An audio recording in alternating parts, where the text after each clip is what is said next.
So authenticity, I think it's a little, let's say, of a antithesis of saying a corporation can be authentic. So I think I'm going to try my best to really answer the question of how do you really marry spontaneity with basically calculation. So I'm going to try to do that. And I'd love to start with the work that as a team I'm super, super proud of, which was the commercial that we ran and launched earlier this year. It launched in January.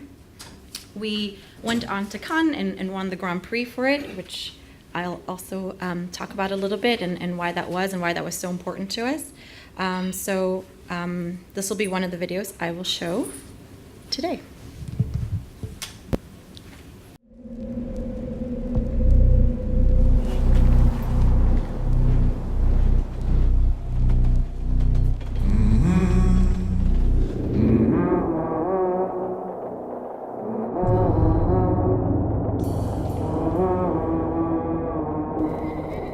I did what I had to do and saw it through without exemption. I planned each charted course, each careful step. Along the highway. And more. Much more than this. I did it my way.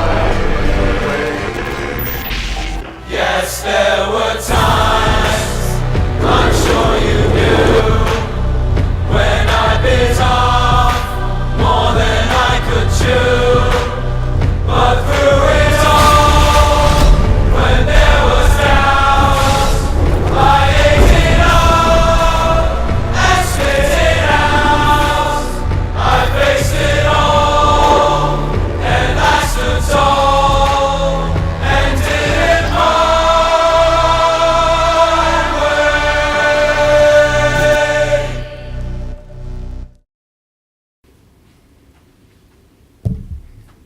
So how did we end up there? How did a sports company known for having a presence in football and obviously having a presence on pitch, on the field, end up with influencers and rappers and God knows who is in there recreating Snoop Dogg's rap album? How did that happen? And basically, it started 3 years ago, which was essentially the reinvention of the lifestyle side of the brand. So as you guys might know, on the original side, we've got the Trefo, and on the performance side, we've got the Badge of Sport.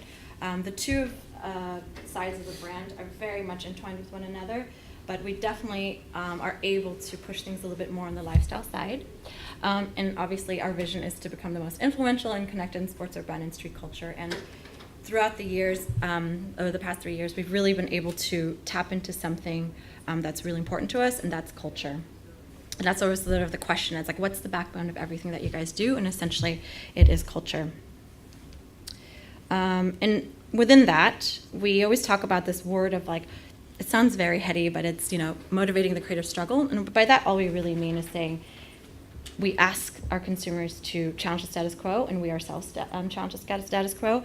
That includes everything that we do. We've turned everything over the last 3 years on their head, which is product, the way we do marketing, who we work with, how we work with them, and even the way we look at ourselves. And that's really been seen sort of over the last 3 years in terms of our strategy. 2015, for example, we had a campaign where we took Superstar, which is one of the most iconic shoes that the brand has, and we challenged what it really meant, and we brought it back to market. It became the #1 selling shoe in the US in 2016. Then for Future, in 2016, it was the year of, let's say, questionable presidential candidates. The economy, there's bad news everywhere.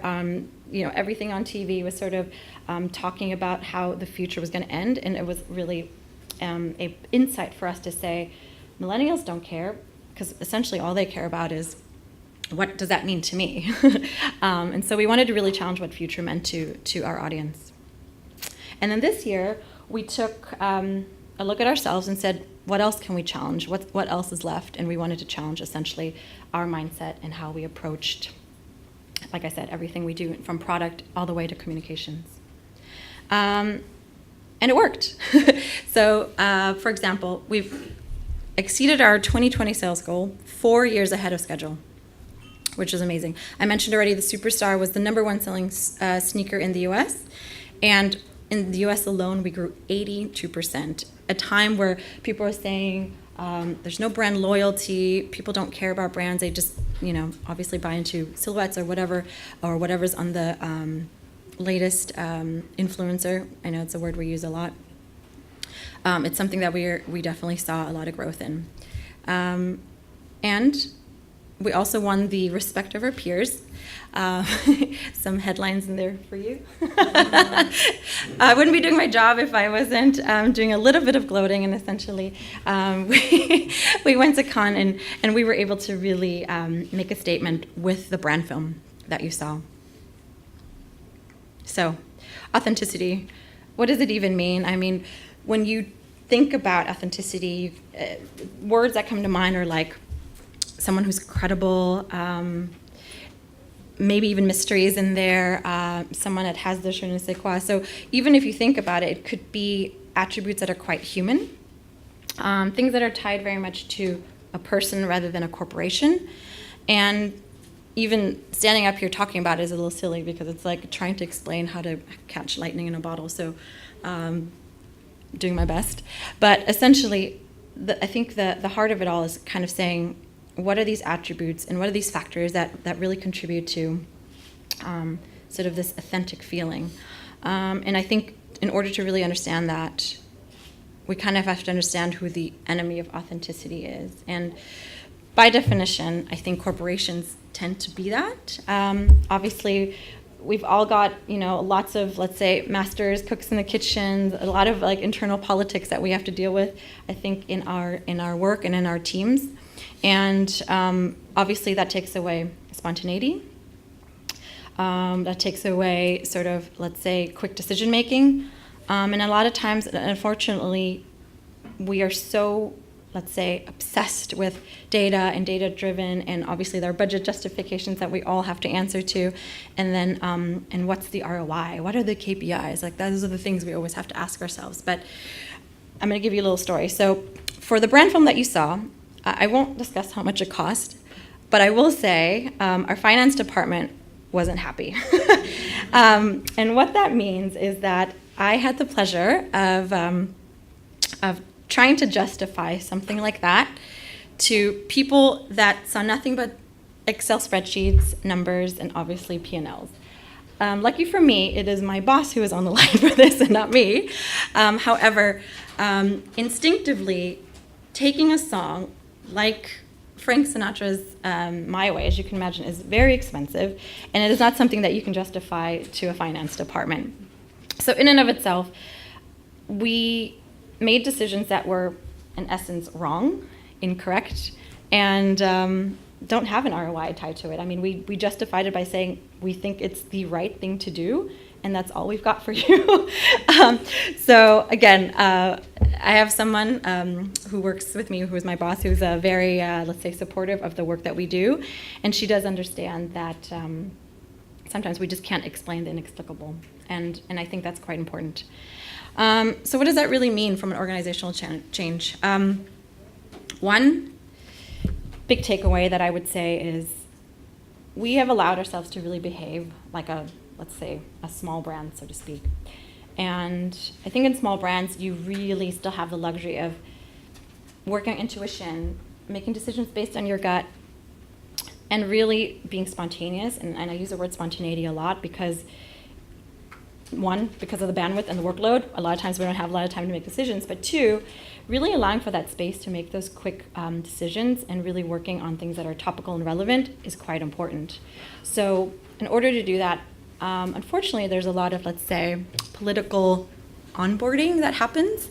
And what we do is we really try hard to sort of peel away the layers. And much like surely in your organizations, our organization is quite large. And the more layers you have, the more people you have to explain an idea to, the more likely you're going to have to flatten the idea and therefore flatten, obviously, the concept and the message that you have.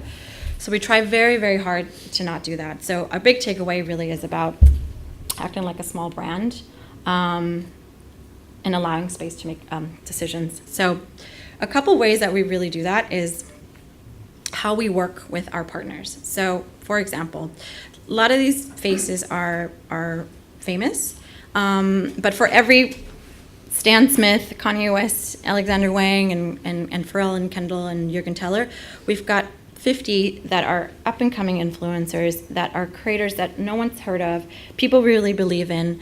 And the truth is, we treat them just how we treat these talents. For example, in the beginning of the film, you'll see there really wasn't like a huge name in terms of like the female lead or anything like that. And it was Petra Collins. She's since then made it into like a Gucci campaign, but that was before after we worked with her. And she's a photographer that's just creative, and we found her super interesting. She had a lot to say about women's rights. We really believed in her message, and we treated her the same way than we did. And you'll see later on like a Harden, which is James Harden, which obviously is someone that typically would get heroed a lot. And so for us, it's really about sort of dispelling this idea that influencers and celebrities and athletes have to be very much top down and heard in some sort of way. And for us, that was a really big sort of cultural shift that we try to stay true to every single day, sometimes harder than others. But again, it's all about building that true advocacy, whether it's a megaphone as big as Pharrell or a Petra Collins, who some of us may not have known. Another way that we really express that is through creative courage. And again, some companies have the luxury of doing this and some don't, but the way, since we've changed sort of the brand around and challenged everything that we've done, everything we touch, I mean, truly trying to uncover, question, challenge, and acknowledge the fact that whatever we were doing before was or wasn't working, we really made a point to say, again, with the example of the brand film, we're going to have to take some creative courage, because the first time we aired our commercial, there were a lot of people that felt very uncomfortable about it, because, again, the images of someone on the field, on the pitch, is what you think of when you think of the trefoil. But we knew that what we stood for on the lifestyle side was really about culture and challenging the status quo.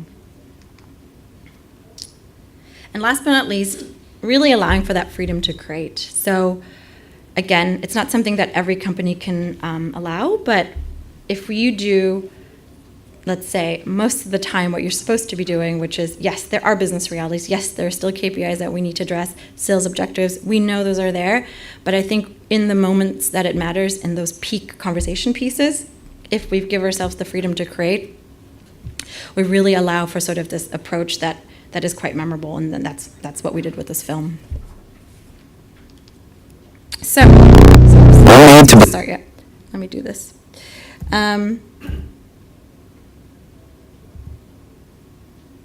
With that, I just wanted to show you how we really lived that.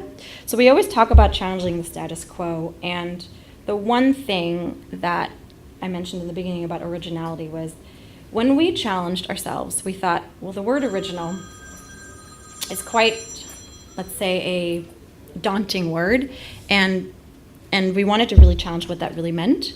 And so we essentially took our commercial and we hacked it and recreated it a second time around. So I'd love to show you the case study for that, and I'd also like to show you the second chapter of our film, which launched early this year in September. So what you saw earlier was already chapter 1, and then what I'll show you now is a case study and chapter 2 as well. We're made to believe that to be original, you have to be first. That nothing you do can have been done before. As the brand with original in its name, we decided to prove that what's been done before can be done again. With everything we did. Starting with the most overdone track. And more, much more than this. I did it mine. And doing it like never before. Yes, there were times, I'm sure you knew, when I bit off more than I could chew. An anthem created with a new generation of musicians. Every sound reappropriated from what came before. Joining it, an original film made with nothing original. Every scene an ode to the past and what it could become. Then, we prepared the world for a new take on our message. And on music's biggest night, we owned not only the big screen, but the second screen. 3 more music videos during the award show, remixed until they were new again. One of the greatest of them all, Dog Sinatra. In pocket with the rocket, I cock it, I gotcha. Yeah, Frank Sinatra, always do it my way. The remixes took on a life of their own, making Adidas Originals the most talked about brand on Grammys night, while the anthem ignited social media. Supported by a hack of Instagram Live and Snapchat takeovers, culminating in over 500 pieces of unique content. Even now, the campaign continues its assault on originality. Every creator swapped out, every scene from the previous film reinterpreted, helping to create 3 unique chapters for the ongoing campaign, proving that even if it's all been done before, original can be done again.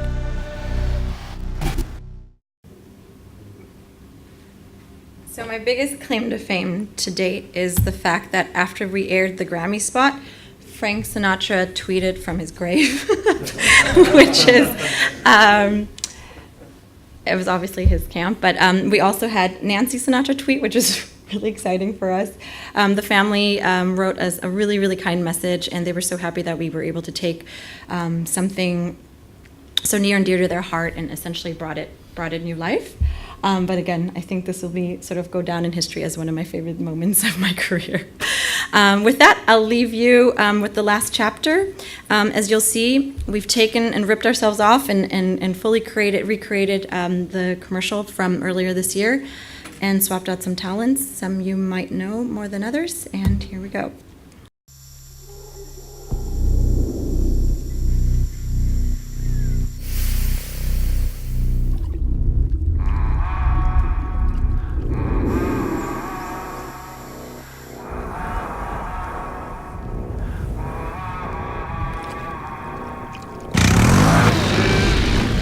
What I had to do and saw it through Without exemption.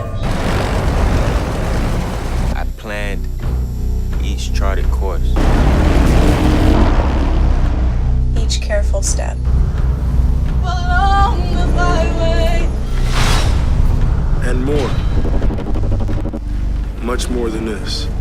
I did it